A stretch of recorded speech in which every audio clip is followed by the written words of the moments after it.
And good afternoon, I'm Jeff Lyons. We are right up at noon, straight up here on Sunday on the heels of a major winter storm. Now the cold air begins to move in. We are doing these streams every 2 hours. I'll have another one for you here at 2 p.m.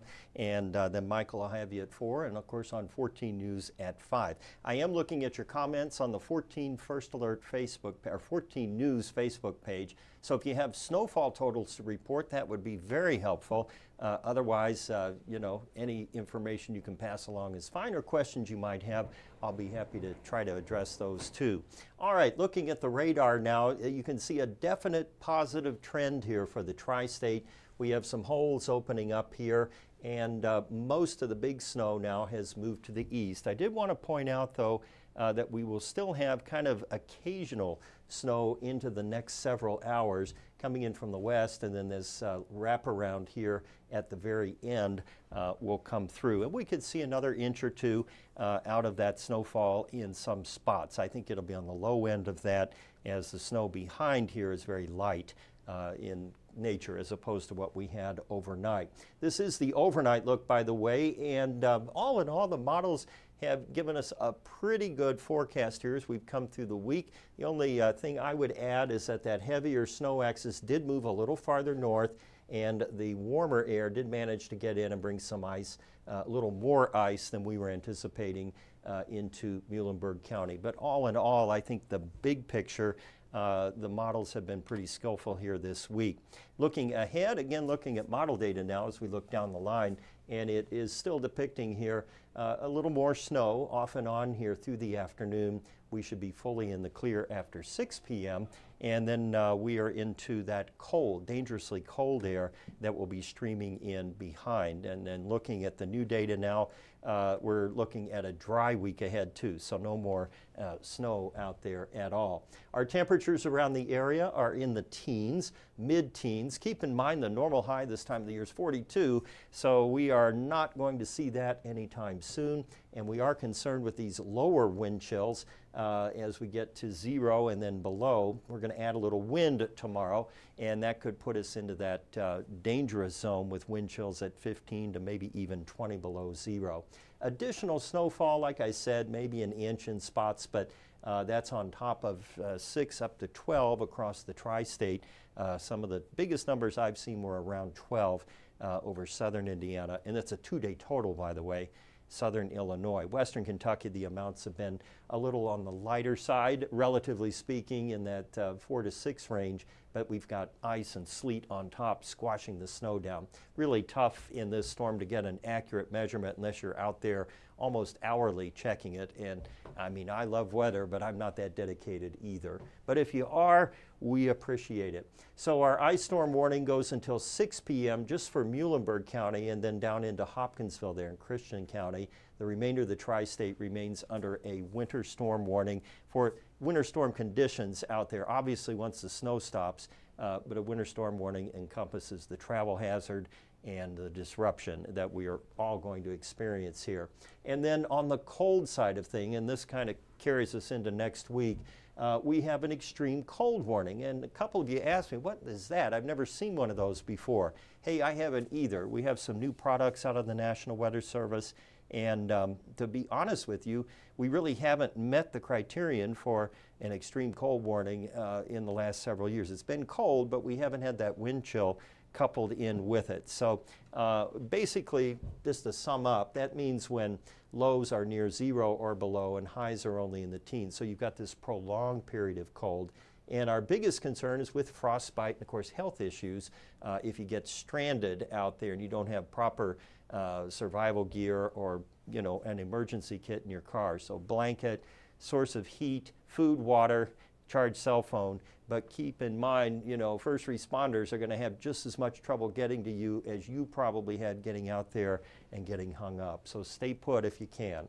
Prolonged dangerous cold, we are expecting it to last well into next week, perhaps as long as 11 consecutive days, which would tie that long cold spell we had back in 2021 in February. These are the daily highs going forward. Notice no precip in there.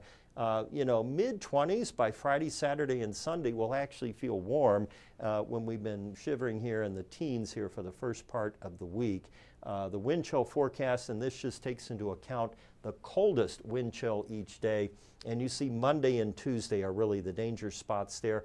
By Wednesday, Thursday, the wind chill easing up a bit, but still -1 is considerable. And, you know, triple layer out there, common sense kind of stuff. And pay attention, not only, we say the 3 Ps here, your neighbors, your friends, your family, they might be shut in, elderly, etc. Be sure to check in on folks and make sure they're okay.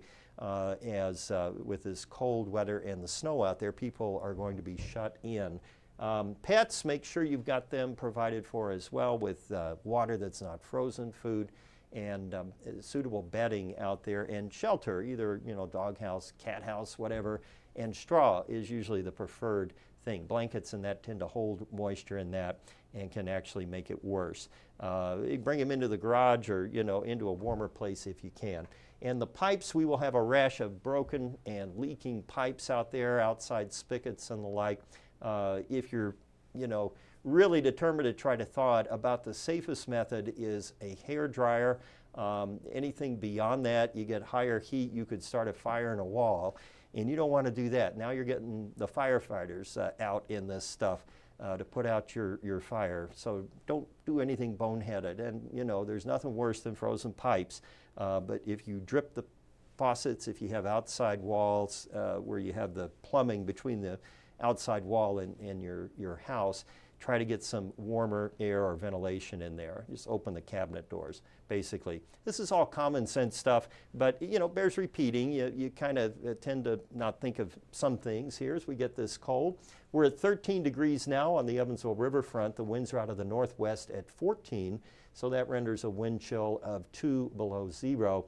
And for the month now, Saturday, yesterday was our coldest high temp, only up to 13. The liquid equivalent on the snow that fell at Evansville Regional Airport was 39, and we did set a daily record yesterday at the airport with 4.5 inches of snow. I've been looking today at the snow reports around the area. In fact, I posted a link on my Facebook page. If you look and click on that, it's from weather.gov, and it's an interactive map. You can zoom all the way in and see what we call the cooperative observers. These are people that volunteer their time and do measurements, send them to the Weather Service, certified kind of stuff. So it's not, you know, hopefully it's quality checked, quality controlled. So our biggest one-day snow for today, actually, I'll have it up here in a minute, biggest one-day snows ever date back to 1958 with 6.9. We're probably going to be in about 4th place, because at least near the airport we were showing 8 inches at Melody Hill. Now that may have been a 2-day total. It gets a little fuzzy when the snow falls overnight. We definitely set the record yesterday, but tomorrow, or today rather, it'll be a close call. I think it will.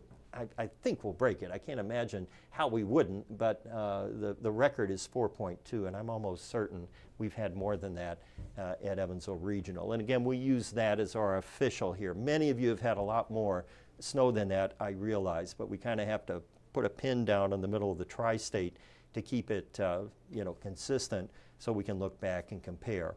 The big picture right now showing the storm has evolved and moved east.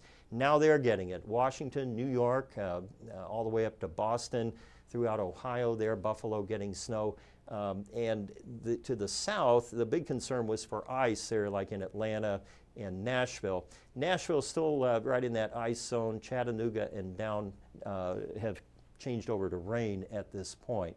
So as we go through the rest of the day, you see that colder, drier air filtering in. That's why there aren't clouds out there, and we will continue with that trend into Monday and Tuesday. But boy, it's going to be really, really cold. So I think we already have a bunch of school cancellations for tomorrow. Wouldn't surprise me to see several days of those. Just check in. We're looking way out on the GFS now, and you know how it is. If we're looking out more than 6-7 days, you're take it with a grain of salt, but it is trying to develop another winter system there. we'll have to kind of follow that. As somebody asked me about that one, I said, one storm at a time, you know. Well, this one's on the front burner, that one is on the way back burner. 0 tonight for the low. Tomorrow we should get up to 11 degrees, but that wind chill still in the danger zone, 12 to 17 below. Next 7 days, we're going to extend the alert days now out to Wednesday to account for that cold, and we may even get into Thursday as well. The disruption certainly will be ongoing, and as we look at the temperature outlook, we are expecting to remain below normal through the 8th, and then maybe a moderation in temperatures and drier than normal too. So that's everything I have for you. I'm going to circle it back around here just so we have the radar behind me, and I can use that for reference here while we're talking. And let me get that other scene in there here. Just give me 1 second. There we go. And I think that'll get us. Should. Well, maybe not. Okay, good enough. We'll do it that way, and then we can manipulate the radar if we need to. Okay, I'm checking your Facebook stuff here. Let me find it. Okay. Well, we'll try it again here. A lot of information coming in right now. Kind of, there we go. All right. Now, your questions. And what do we have here? So we have not much snow just southeast of Henderson. We had 3 to 4 inches of snow and some sleet, okay? And Randall Scheller says 0 inches in Naples, Florida. Yeah, Weisenheimer. Sherry Getz, 12 inches at Fort Branch. So that verifies our 6 to 12 prediction there. That was pretty universal. The Weather Channel, or the Weather, National Weather Service, us, I'm sure just about everybody was going with that range. And you know, at this stage, it's academic. Everybody's going to be put out by the snow here. All right, how much more is Providence going to get? That's a good question, and that's why I brought the radar back up. So let me put it on our regular scan here so we can get right in on the tri-state. And it's kind of interesting when you just look at liquid out there, rainfall. You know, of course, that's not the heaviest rain. You get that look to it. Then when we add our lighter precipitation and snow mode here to the radar, you can kind of get a better pic. So let's loop that.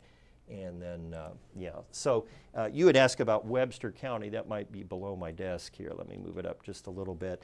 And you can see maybe a little more kind of moving in, but I think the worst is over there in Webster County, to answer your question.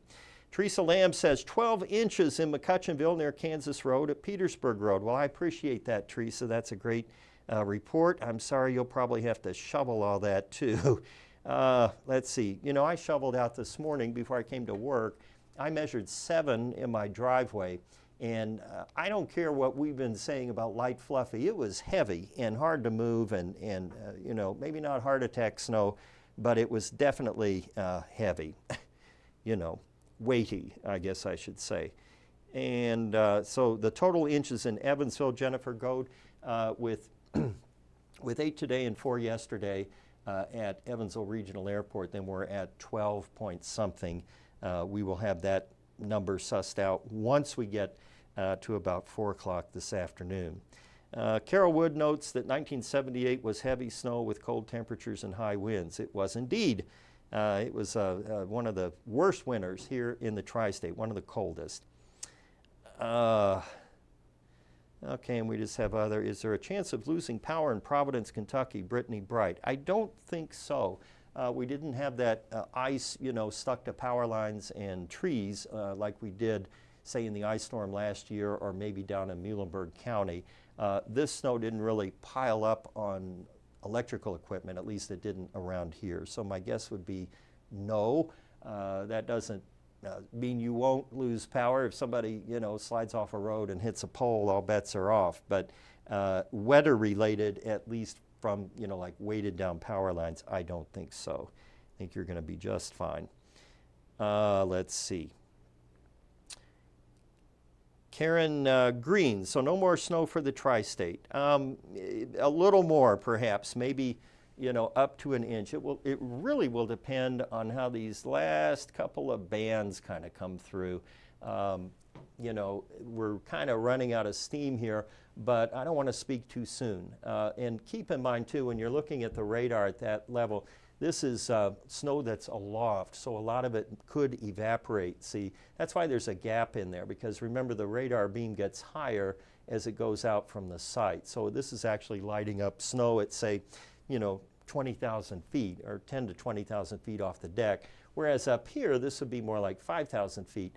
And you can see that the snow has diminished there. That's why you see some crazy returns sometimes on the Facebook, on the radar, not Facebook. Well, you see some crazy stuff there too.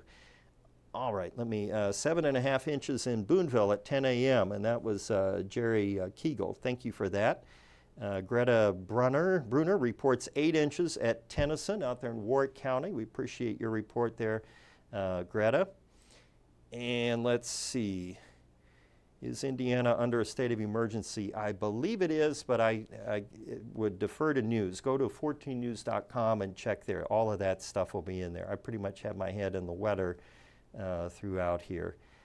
I think we've got Petersburg at 12 inches. Tina Whitehead, thank you for your report. So a foot of snow in Petersburg up in Pike County.